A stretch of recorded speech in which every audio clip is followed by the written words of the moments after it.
Protect your DNA. BioPQQ can promote formation of new mitochondria. Infowarsstore.com. Today officially marks 2 weeks of President Donald Trump, and the party of perpetual outrage doesn't seem like they're going to be stopping anytime soon. Everything is turned up to 11. It's all a 5-alarm fire. And now the Democrats are actually kind of wondering if this is such a good idea. Is perpetual opposition undermining a more focused message? You'll recall in a speech on the Senate floor Tuesday, Minority Leader Chuck Schumer defined President Trump's administration as incompetence leading to chaos. House Minority Leader Nancy Pelosi said Trump's selection of Judge Neil Gorsuch to the Supreme Court was bad if you breathe air, drink water, eat food, or take medicine. I mean, my goodness, how extreme.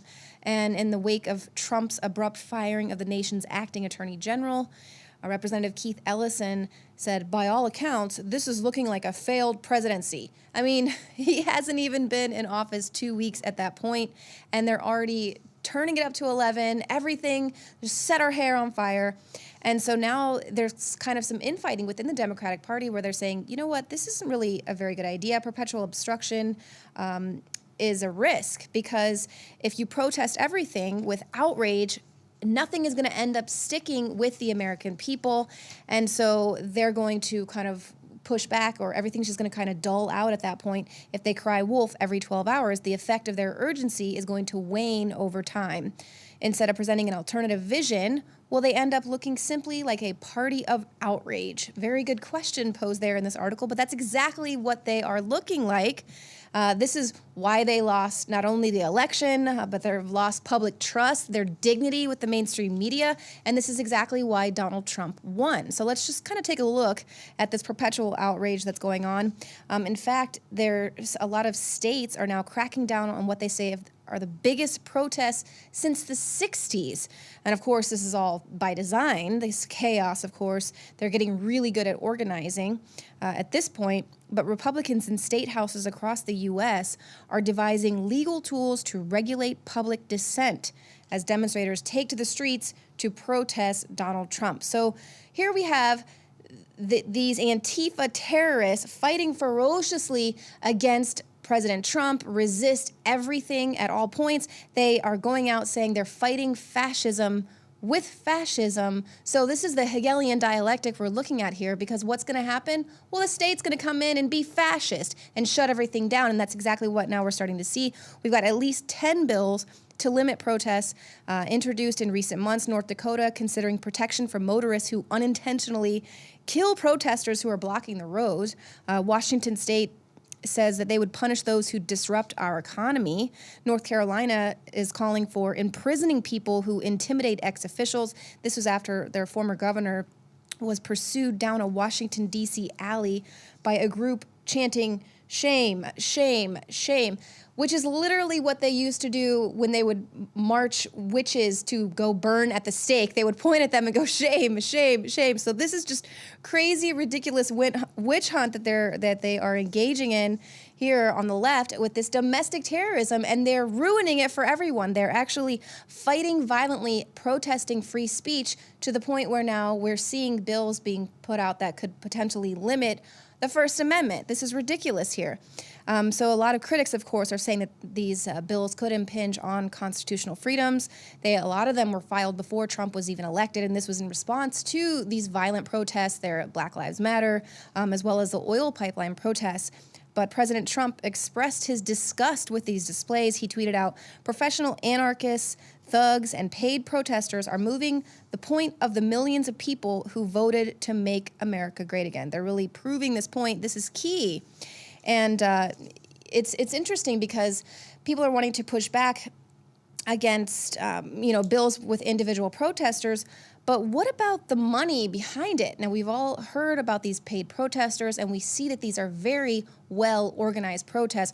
Where's all this money coming from? And why not push back against these people who are funding these violent protests? So the left-wing group that helped organize the violent shutdown of Milo Yiannopoulos' event at UC Berkeley is backed by a progressive charity that is in turn funded by George Soros. Imagine that. So it's also the city of Tucson. So your taxpayer dollars going to fund this, and a major labor union, and several large financial institutions. So this is the Global Alliance for Justice. It's based in Tucson. It's listed as an organizer and fiscal sponsor for Refuse Fascism, which is a communist group that encouraged left-wingers to shut down Yiannopoulos' event.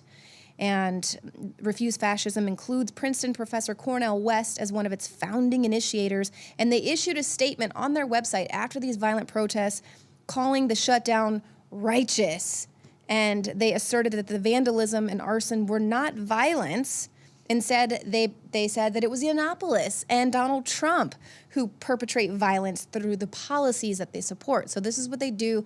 They tear the country up, burn the city down, and then they blame it on Donald Trump, or they call Milo Yiannopoulos a terrorist when they're terrorizing things, which actually, if you want to look at a little irony, there, to just kind of underscore this point, we have an MSNBC reporter calling Milo a flamethrower while the video that's playing during this talk is violent leftists literally throwing fireworks. Check this out. Yiannopoulos, sort of noted troll, sort of flamethrower, if you will, was set to speak.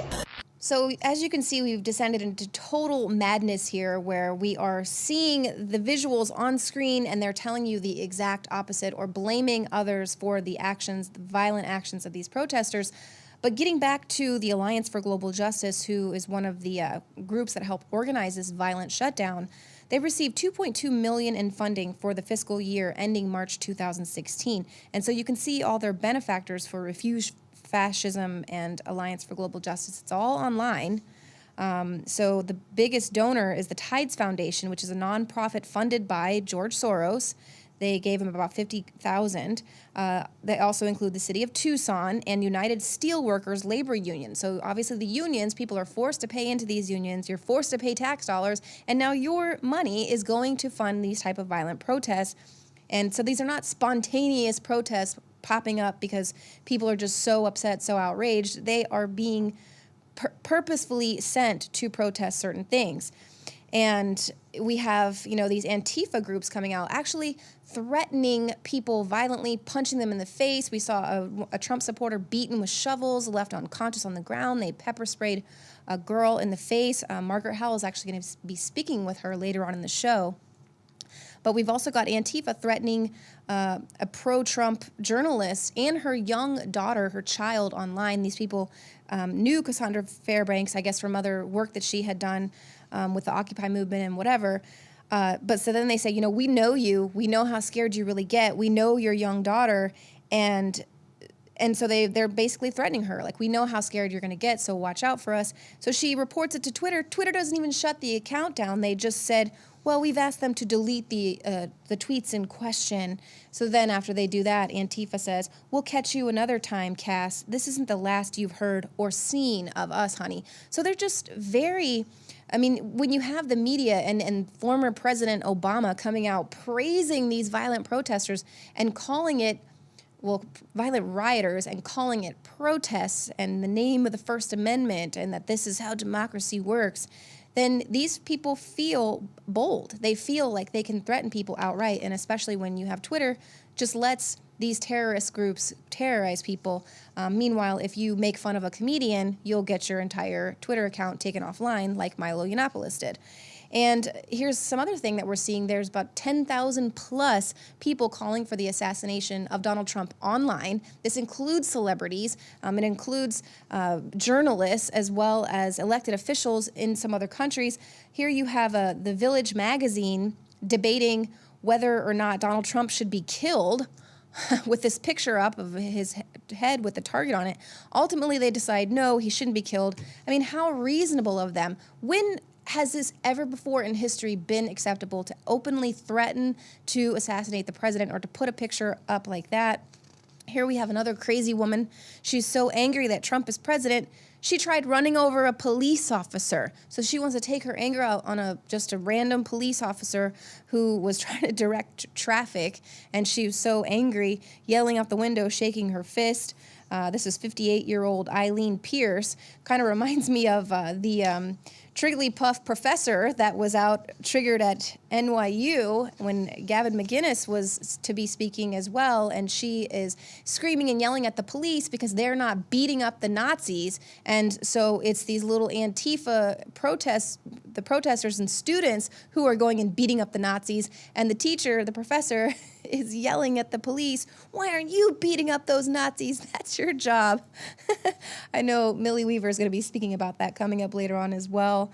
But we're sort of seeing this. This is what Obama left us. These are the landmines that he left for President Trump and for this country. This is order out of chaos. This is all by design. This is why we're seeing kind of a war on police right now with this crazy angry woman. For instance, in Indianapolis suburb, 7 police officers had their homes attacked in just one night. So they're targeting law enforcement just outright in this country. And we're seeing kind of that anti-cop rhetoric. But we're only going to be seeing this ramping up as Trump's presidency moves on. One thing, though, that he has been threatening, Donald Trump, is to remove the federal funding from these sanctuary cities, especially here in Austin, Texas. I mean, illegals are being urged to fight back here, but $27 billion in federal funds given to these sanctuary cities. So we're going to be seeing some more protests in 106 of these sanctuary cities across the U.S. as they push back against their money being taken away by Trump.